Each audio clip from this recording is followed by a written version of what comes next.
இந்த கேஜிஎஃப் படத்துல ஒரு சீன் இருக்கும். அந்த ஹீரோவ பத்தி பிரதமர் மாதிரியான ஒருத்தங்கிட்ட சொல்லிட்டு இருப்பாங்க. அப்ப அத சொன்ன உடனே மொத்த அந்த இடமும் பாத்தீங்கன்னா அதிர்ந்து ஆடி போய் நிக்கும். அத வந்து இந்தியாவே அதிர்ந்து போன மாதிரியான ஒரு சீன தான் காட்டியிருப்பாங்க. அந்த மாதிரி ஒட்டுமொத்த இந்தியாவையும் ஆட்டங்காட வச்ச ஒரு ஆளு. இன்னைக்கு இந்த கோல்டன் விசாவை பத்தி நிறைய பேர் பேசிட்டு இருப்பாங்க. ஆனா உலகத்திலேயே முதலா அந்த கோல்டன் விசாவை வாங்கின ஒரு தமிழன். நம்ம தமிழ்நாட்டிலே டாக்ஸ் இல்லாம ஓடின ஒரு கார் அவரோட கார் தான். எந்த இடத்துல வச்சு குற்ற பரம்பரைன்னு சொல்லி கைரேகை வாங்கினாங்களோ அதே இடத்துல அந்த மக்களை கல்லூரி படிக்க வைக்கணும்னு அந்த கல்லூரி கட்ட அடித்தளமா இருந்த ஒருத்தர். 13,000 மேடைகளுக்கு மேல தன்னுடைய கருத்துக்களை மக்கள்கிட்ட கொண்டு போய் சேர்த்த ஒருத்தர். 13 மணி நேரம் தொடர்ந்து ஆங்கிலத்துல உரையாடின ஒருத்தர். மேல தேசிய பாதுகாப்பு சட்டம், தடா சட்டம் அப்படின்னு மொத்தம் 130க்கு மேலான வழக்குகளை போடுறாங்க. 120 முறைக்கு மேல சிறைவாசம் இருந்த ஒருத்தர்.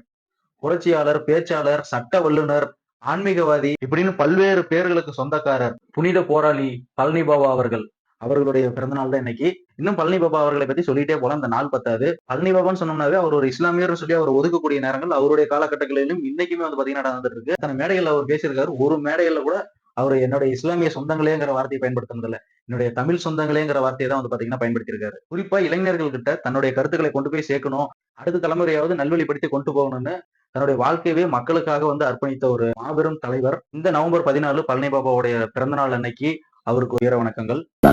ஒரு மக்களுக்கு தன்னுடைய உரிமையை எடுத்துச் சொல்வதால் தான் தீவிரவாதி என்றால் நான் தீவிரவாதியாகவே இருந்துவிட்டு போகிறேன். அதை பற்றி கவலைப்படுவோம் அல்ல.